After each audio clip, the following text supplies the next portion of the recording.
Hello, everybody. My name is Anne, and I'm so excited to be here as a presenter of a paper conducted by machine learning teams NAFIA.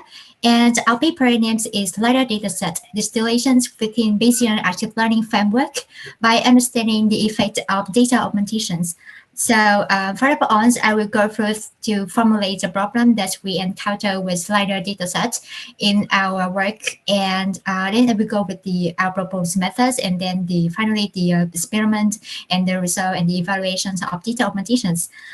So where is the problems coming from? So the problem is happened in the perception task of the autonomous driving system in Atlantia. So you can see here we have the sensors that collecting the data around the environment of the vehicle, the mobile mapping system, and then the data will be later used to localize and extract some informations, and then the extracted informations will be used to perform some tasks like behavior predictions, and combining with driving policy, we can have a planning for the bus, and then the final action like the controlling of the vehicle. So the problem start at a perception task of the autonomous driving system. It's a point cloud semantic segmentation applications in the perception task. So as you can see in the figure below, we have a in-house data set, and then we have a deep learning model that's going to train on the in-house data set, and so that it can predict from a broad point cloud maps from the clients to obtain a 3D label maps, and then these 3D label maps will be used for it to create a high definitions map that's supporting for the mapping and the localizations of the objects. So the problem is coming from the data set that we are using. So I will use Semantic-KITTI as an example here because it's one of the most popular and the largest data set in point cloud semantic segmentations, and it's also similar to our problems in our data set. So Semantic-KITTI is contain the coordinates of the points and the remissions, which is a intensity of the perfectness, and also a redefined label that's corresponding to the point in this point cloud. And the dataset, Semantic-KITTI, is contain around like more than 4 billions of points, and you can see that it's a lot and it's very large. So imagine is we have to annotate this dataset, like we have to annotate each point in this billions of points, and it's very expensive, and it takes a lot of time consuming, and it's very laborious. So moreover that if we train on a full dataset of Semantic-KITTI and of this large-scale dataset, it takes longer time compared to the other dataset. And we figure out that is the annotation part and the training on the full datasets is not really efficient, because we figure out that the large-scale point cloud dataset, the dataset that we are using, contain the very high rate of redundancy. So this can be come from the fact that the temporal correlations, or it can be come from the similar urban environments when we record in the same environment, or it's also coming from asymmetries if we record the dataset, the point cloud in the opposite directions. You can see this figure as an example of a temporal correlation. It's come from the sequential informations of Semantic-KITTI. So it's a 2D projections versions of a contiguity scans in sequence number 8 of Semantic-KITTI, and you can see here we can have the similar car and similar object and similar information. So for me, it's so it can be considered as some kind of redundancy in the data set. So our motivations with data augmentations is that data redundancy can be seen as a similarities between any pairs of between the similarity between any pair of the point clouds, and resulting from the geometric transformations at a sequence of ego vehicle movements along with the changes in the environment. And data augmentations can provide a way to model this kind of geometric transformations thanks to the ego motion of the vehicle. And here are the all of the transformations that will be used later in our experiment. So for each transformation, we have the top image is the original one, the middle one is the augmented one, and the bottom one is the difference. So same for all of the transformation, we have Gaussian noise and random dropout as modelizing the sensor noise, and some kind of a intense cut space, which is suffering the instances within a batch. Okay, so and active learning. Active learning is established field that aiming at improving the model performance by iteratively selecting new sample from the unlabeled pool to annotate and then add new data to the training data set so that it can improve the model performance. So our focus will be the effect of data augmentations on uncertainty sampling and the labeling efficiency in active learning framework for large-scale point cloud semantic segmentation datasets. So let's go to our methods.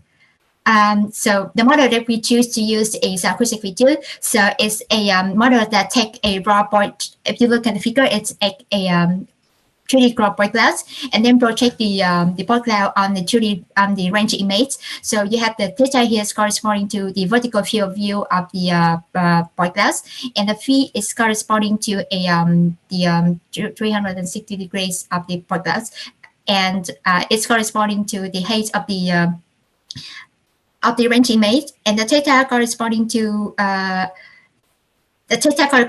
height of the image, and the phi is corresponding to the width of the image.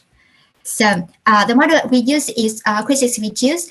Is take the raw point clouds and is protect the raw point clouds on the range image, and actually it's not really it's 5D because 5 channels. So we have coordinates of the points and the depth that's calculated from the coordinates and the permissions of the points, and then the Quick Video will take this range image as the input and outputting a 2D semantic mask, and then pre-check this on to obtain a 3D semantic mask. And the reason why we chose to use Semantic-KITTI is because it's had very fast inference times. So we can save a lot of time when we experiment with active learning framework, and also we save a lot of time in uncertainty computations. So before we go into our framework, I will show you some key components of our framework. So we have a data set, and I think we are doing experiments. So our data set is it contain all of the labels and its own labels, and we only use a label part of Semantic-KITTI to do our experiments. But in reality, you can use like a data set that is not fully labeled and following the framework to reduce the annotations cost. So the data set can be divided in 2 parts: the label pool and the label pool. So in active learning loop, for each active learning iteration, the model will train on the label pool L, and then selecting the most informative sample according to the model from the unlabeled pool, and then add it to the label pool. So the fixed amounts of label that the model select is called credit size or our budget. And in our framework, we use more multi-calculate importance sampling to approximate the model posterior. So given an input of a model, we can have multiple predictions of the of that sample. So heuristic functions is a function that take the model model outputs probability predictions probabilities and outputting the score for the sample. But in our case, since we are a range image, it will take a multi-calculate predictions of range image and then outputting uncertainty score for each pixels in the range image.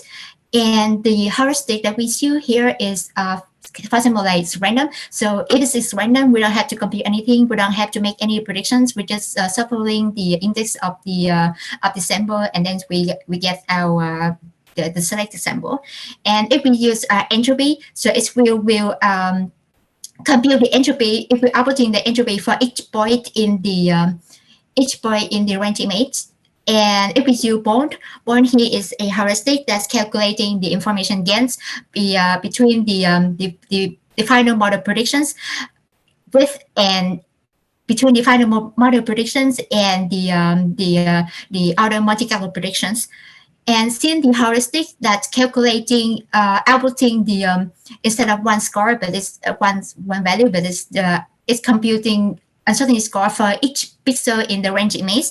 So therefore, we need a aggregation functions to aggregate the heuristic score in all of the pixels into a single scalar value so that we can rank the sample, and then we can select the top sample in the top and the highest sample and add it to our training data set. So here is a visualizations of our active learning framework, a robust framework with data augmentations. So let's start with a label pool. So we have a label pool, and then we augment this sample, and then we train on this sample, and then we use a model to generate multiple Monte Carlo sample, and then we compute uncertainties on each on the sample, and then we obtain a pixel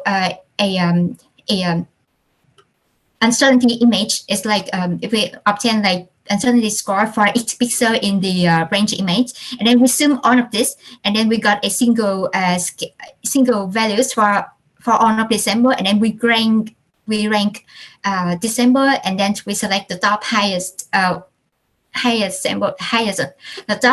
uncertainty score sample as a query sample, and then we will annotate them and add them to our label pool, and then we continue until we reach the full data set in our experiment, a full selected data set in our experiment. So now let's go through to our experiment.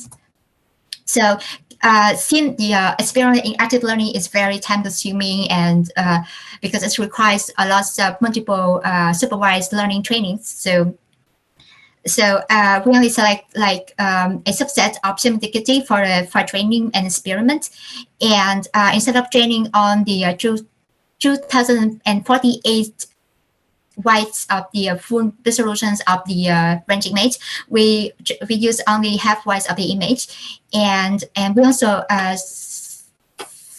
sample select a separate subset for as a test set to evaluate the performance of the model, and the label pool will be initialized with 240 sample, and the budget size is 440 sample. And in order to simulate Monte Carlo approximations, so we turn on the drop out layer at test time, so that every time we do a inference, then we have some randomness in that, and it's causing it's causing by the uncertainty of the model. So in overall, the total active learning step is 24, and the aggregations function that we use is zoom. We zoom all of the uncertainty score of the range image into one single scalar value. So the heuristic we used in our later experiment is random and bold. So for the evaluation metrics, we use mean-IOU. It's like one of it's the most popular metrics that's in sport class semantic segmentation challenge in the challenge, and this metrics mean-IOU is calculating compare the common pixel between the raw truth and the predictions of the model over the total number of the pixel. And for labeling efficiency, it's compare the amount of required data given a mean-IOU score from the sampling techniques that we are using over the baseline. So this the baseline method that we use is usually usually random sampling. So this labeling efficiency, the goal of labeling efficiency is to measure a complexity of the current sampling technique over a baseline sampling, so over random sampling. So in our experiment. So here is the result of our experiment. So the figure on the left is showing the performance, the model performance in mean-IOU as the increment of the size of the increment of the training dataset, and the figure on the right is showing the labeling efficiency for each mean-IOU. So we can see that with data augmentations for all heuristic, we can see that the models can reach the baseline accuracy here the basic accuracy on the test set faster than compared to the one without data augmentations. So we can see that there is also, if you look at labeling efficiency, the figure on the right, we can see that there is significant improvement in some early active learning step here, and from here it can in early active learning steps when the subset of the trained data set is very small. And so, and the result is that Phuong with data augmentations can achieve the important data set compressions by using only 60% of the total sample pool. And this can show that the data augmentations can improve the model generalizations and making the sampling, the selection becoming more pickier, more informative for the model, because because with data augmentations, the model can select tends to select the sample that are different from the joint sample and their transformation, because it had already learned all of the invariants from the transformation, and so it can more robust from that. So it will tends to select the sample that's different from the joint sample and the transform samples. So that we can reduce the redundancy. So that's the behind of the reason behind of these data augmentations, that how can it help the heuristic functions.